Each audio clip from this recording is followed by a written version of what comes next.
For most entrepreneurs, a good business idea comes from brainstorming. But on this week's edition of the Business Review, we take a look at a business which started because of a lifestyle decision. Andrew Likkle reports.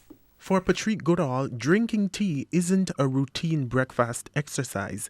It's a lifestyle experience. She has dedicated specific hours throughout the day for a hot beverage, but it's not just any kind of tea. It's the kind made from loose leaves. Loose leaf tea does not come prepackaged as tea bags. Because the leaves are not crammed into a bag, the tea maintains a higher quality and aroma while offering the best possible health benefits. Ms. Goodall explained her experience turning her lifestyle into a business called Likkle Tea. Thankfully, I have a very supportive partner. At the time, it wasn't a big investment. It was a couple $100 US, in part from him and also from my own income.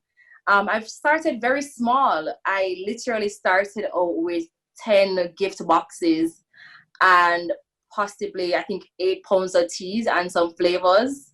And it was just a couple $100 US.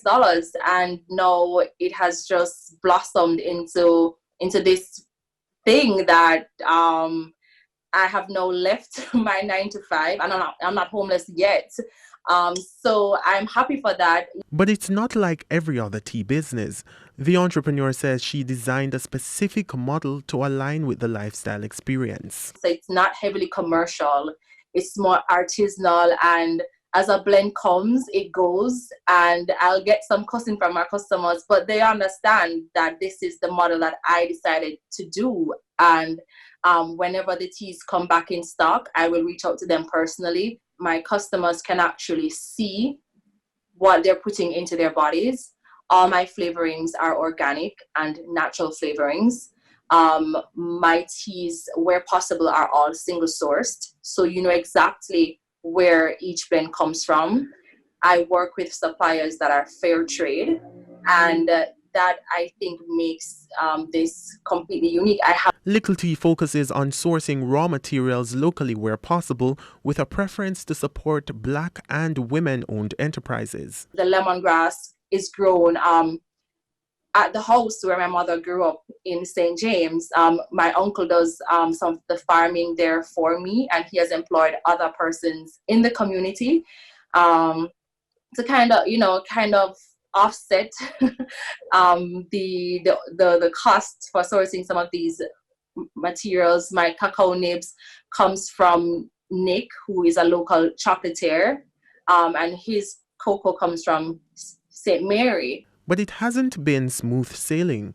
She outlined the challenges. I will purchase the same quantity of items every single month or every other week, and I have never paid the same money twice, because again, it depends on whatever customs broker my products end up in front of.